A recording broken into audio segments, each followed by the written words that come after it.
Hey everybody, this is Jason Whitaker with the Whitaker Realty Group, and I wanted to take a second to talk to you about the importance of selecting the right lender. Now, a vast majority of buyers are not going to be able to pay cash for their homes, right? That's just not what most of us are doing. You're going to have to get a home loan. But what a lot of people don't realize is that not all lenders are created the same. Some lenders are phenomenal. I mean, these guys are amazing. They take kick butt and they do a great job on every single loan they process. And some of them are just mediocre or subpar, and some are just terrible. And it's hard to know which one is going to be which. Back in the 80s and 90s, what we used to do was if we wanted to get a home loan, we went to our local bank. Right, so wherever we had our checking account, wherever we had our savings account, that's where we went to get a home loan. But things have changed. A lot has changed. Not only has a lot changed in the industry and with regulations and things like that, but I mean, just the general business climate has changed since then. We've seen not only the introduction of a lot of mortgage-specific companies like Quicken Loans, Stonegate Mortgage, Caliber Loans, places like that.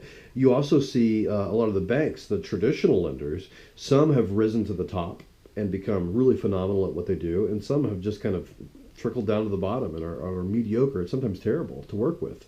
And it's hard to know which is going to be which. So when you're considering getting a home loan, don't just immediately assume, well, I have my checking and savings here, that's where I'm going to go. I love my bank. My bank is absolutely the best bank I've ever banked with when it comes to checking, savings, money market, stuff like that. But I had one transaction with them on the mortgage side, total disaster. Never do it again. It's just night and day. You're not working with the same people. It's not the same processes. It's just not what these guys do. So when you're gonna select a lender for your new home loan, consult with your real estate agent or real estate broker first. And here's why.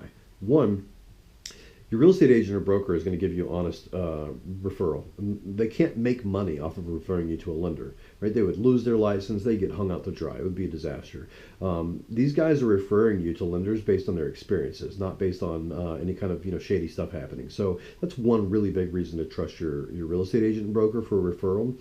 The second reason is that they're going to have a vast amount of experience working with local teams, and really that's what it's about.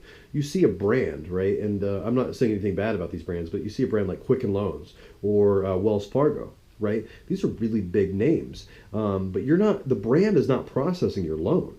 The local loan officer, the local loan processor, the underwriting team locally, these are the guys that are actually handing your loan. It's not the brand. So you want to make sure that your real estate agent and broker is consulted before you choose a lender, because they're going to know these local teams and they're going to know whether they're worth a damn or not. So you might have 2 to 3 mortgages in your lifetime, whereas a real estate agent or broker might do 50 or 100 transactions a year. So they're going to have a lot more experience working with local teams. Sometimes they don't get to select the lender, so they've had an opportunity to work with a variety of different people, and those experiences may have been positive, may have been negative, but they're going to have honest feedback to provide you based on experience, not their opinions. The third reason that it's important to get a referral from a real estate agent or broker is because the real estate agent and broker are the ones that are involved in the transaction itself, and that's the most critical part of your experience with a lender. What happens after your loan closes is largely going to remain the same from lender to lender. A lot of these guys aren't even going to service your loan. They're going to sell it off in the secondary mortgage market, and it's going to get handled by somebody else. Your experience after your home closes with your lender is pretty much inconsequential. Your experience with a lender during obtaining the loan and getting the home and closing on that home, that is the single most critical part of your experience with that lender. And who's going to have more experience with that than your real estate agent or real estate broker? So I know that I have 3 or 4 different lenders that we go to or that we refer people to. And they're all based on different things. Like I know if that someone's looking for an FHA 203K loan, that I refer them to a very specific lender who I know has a ton of experience working with HUD homes and rehab loans and things like that. If I'm going after a conventional loan or a traditional FHA loan, I have another lender that I go through for that. And yet I have another lender for someone who works with people with really, really bad credit that are trying to kind of reestablish themselves and get a new home. So I have several lenders that I work with based on my experiences, and I've worked with a ton of lenders who they've been fired. They're canned. I just don't work with them anymore. If I have clients that want to work with them, I'll pass them on to another real estate broker because I don't want to deal with the disaster that's going to follow from working with a lender that doesn't know what the hell's going on. So very important.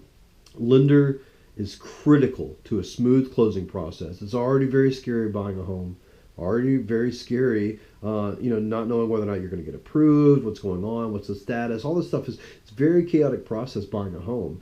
Having a lender that's not communicating or isn't very good is going to only kind of exponentially increase that stress for you. So consult with your real estate agent or broker. Ask them which lenders they refer or they prefer that you work with. Have them refer to you a couple people. Then go interview those people and select the one you want to work with. It's your choice as the buyer to whom you go with, but you need to make sure that you're consulting somebody who has a lot of experience working with the local lenders before you make that decision.